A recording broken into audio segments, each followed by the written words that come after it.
നമ്മൾ കുഞ്ഞുങ്ങളെ കൊണ്ട് പുറത്തു പോകുമ്പോൾ അവർ കരയുക വാശി പിടിക്കുകയൊക്കെ ചെയ്യുമ്പോൾ അവർ ഓവർ സ്റ്റിമുലേറ്റഡ് ആവുന്നതാണെന്ന് നമ്മൾ ലാസ്റ്റ് വീഡിയോയിൽ മനസ്സിലാക്കി.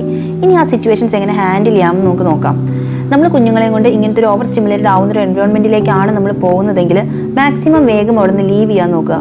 അതുപോലെ കുട്ടികൾക്ക് ഫെമിലിയർ ആയിട്ടുള്ള അച്ഛൻ, അമ്മ, ഗ്രാൻഡ് പാരൻസ് അങ്ങനെ ആരെങ്കിലും എപ്പോഴും അവരുടെ കൂടെ ഉണ്ടാവാനായിട്ട് ട്രൈ ചെയ്യുക. ഇനി ഇങ്ങനത്തെ ഫംഗ്ഷൻസിനൊക്കെ പോകുമ്പോൾ നമ്മൾ എത്ര ബിസി ആണെങ്കിലും കറക്റ്റ് ടൈമിൽ കുട്ടികളെ ഫീഡ് ചെയ്യുക, പാമ്പേഴ്സ് ഒക്കെ ചേഞ്ച് ചെയ്യിപ്പിക്കുക. അഥവാ അവർക്ക് ഉറക്കം വരുവാണെങ്കിൽ അവരെ ഉറങ്ങാൻ അനുവദിക്കുക.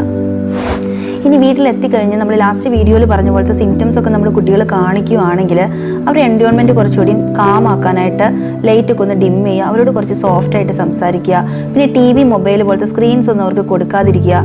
ചുരുക്കി പറഞ്ഞിട്ടുണ്ടെങ്കിൽ അവരുടെ എൻവയോൺമെൻറ്റ് കുറച്ചുകൂടി ക്വയറ്റ് ആൻഡ് ഫെമിലിയർ ആക്കി വെക്കുക. അതുപോലെ തന്നെ വളരെ ഇമ്പോർട്ടൻ്റ് ആണ് ഫിസിക്കൽ കംഫർട്ട്. ഇങ്ങനെയുള്ള സിറ്റുവേഷൻസിൽ നമ്മൾ പാരൻസ് ബിസി ആവാതെ അവർ ഹഗ്ഗൊക്കെ ചെയ്ത് അവർക്ക് ചുറ്റും ഒരു കംഫർട്ട് സോൺ ക്രിയേറ്റ് ചെയ്യുക. വളരെ കുഞ്ഞു മക്കളാണെങ്കിൽ അവർക്ക് സ്കിൻ ടു സ്കിൻ കോൺടാക്റ്റ് ഒക്കെ കൊടുക്കുന്നത് വളരെ ഹെൽപ്ഫുൾ ആയിരിക്കും. ഇനി നമ്മൾ പാരൻസ് ഒട്ടും ചെയ്യാൻ പാടില്ലാത്തൊരു കാര്യം, കുട്ടികൾ ഇങ്ങനെ വാശി കാണിക്കുക, ദേഷ്യപ്പെടുകയൊക്കെ ചെയ്യുമ്പോൾ തിരിച്ചതുപോലെ തന്നെ അവരോട് ദേഷ്യപ്പെടാതിരിക്കുക. അവർക്ക് അവരുടെ ഫീലിങ്സിനെ മനസ്സിലാക്കാനോ എക്സ്പ്ലെയിൻ ചെയ്ത് തരാനൊന്നും അറിയില്ല. അവർക്ക് ഇങ്ങനെ ഉണ്ടാവുന്ന ഈ ഓവർ സ്റ്റിമുലേഷനൊക്കെ കരഞ്ഞു വാശി കാണിച്ചൊക്കെയാണ് എക്സ്പ്രസ് ചെയ്യാൻ പറ്റുന്നത്.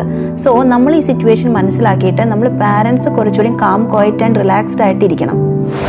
അപ്പോൾ ഇനി നമ്മുടെ കുട്ടികളെയും കൊണ്ട് പുറത്തൊക്കെ പോയി കഴിഞ്ഞ് വരുമ്പോൾ അവർ കരയുക, വാശി പിടിക്കുക, ദേഷ്യപ്പെടുക ഒക്കെ ചെയ്യുമ്പോൾ നമ്മൾ മനസ്സിലാക്കണം നമ്മുടെ കുട്ടികൾ ഓവർ സ്റ്റിമുലേറ്റഡ് ആയതാണെന്ന്.